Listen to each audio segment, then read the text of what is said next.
DGFI বিদেশে বাংলাদেশ নিয়ে কি ষড়যন্ত্র হচ্ছে সেটি নিয়ে কোনো তথ্য নেই।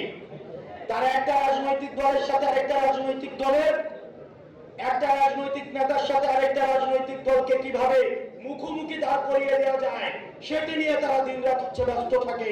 গত 1 বছরে আমাদের অ্যাডমিনিস্ট্রেশনের চরিত্রের কোনো পরিবর্তন হয় নাই।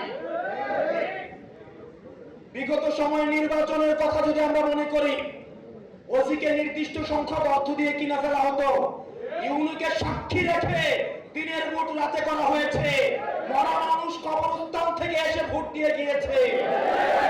প্রশাসন এর দায়ভার এড়াতে পারে না। আমরা দেখলাম 5ই আগস্টের পরে বঞ্চিত রমের এক ধরনের গোষ্ঠী এই অ্যাডমিনিস্ট্রেশনকে কবজা করেছে।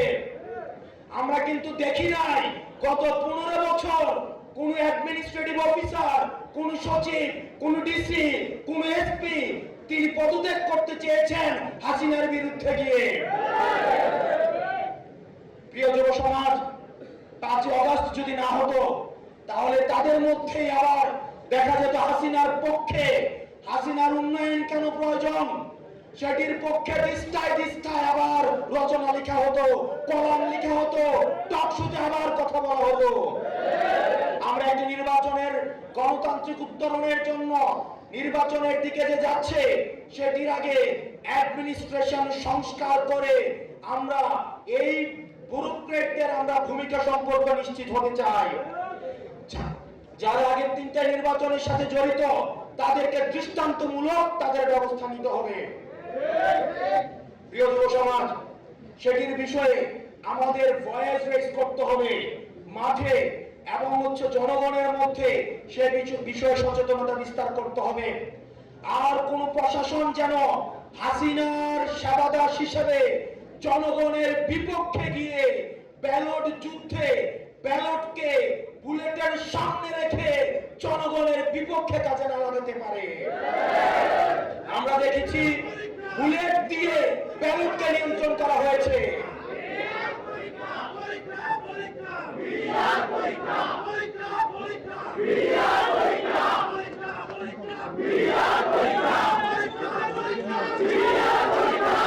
প্রিয় যুব শক্তি, আমরা অ্যাডমিনিস্ট্রেশনে যারা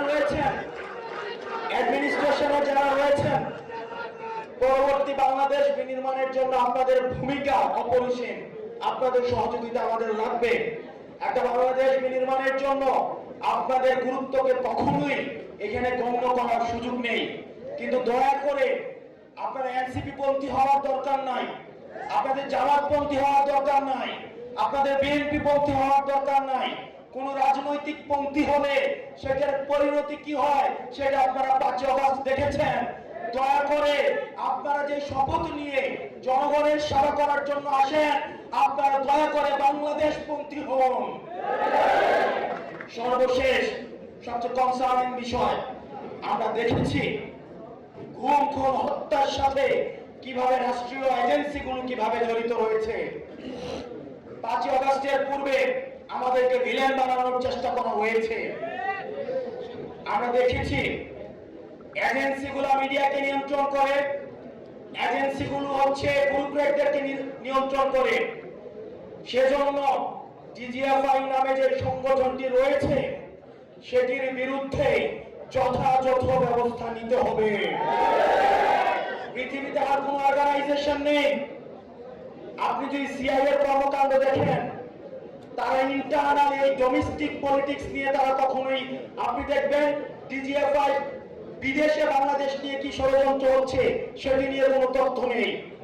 তারা একটা রাজনৈতিক দলের সাথে আরেকটা রাজনৈতিক দলের, একটা রাজনৈতিক নেতার সাথে আরেকটা রাজনৈতিক দলকে কিভাবে মুখোমুখি দাঁড় করিয়ে দেওয়া যায় সেটি নিয়ে তারা দিনরাত হচ্ছে ব্যস্ত থাকে।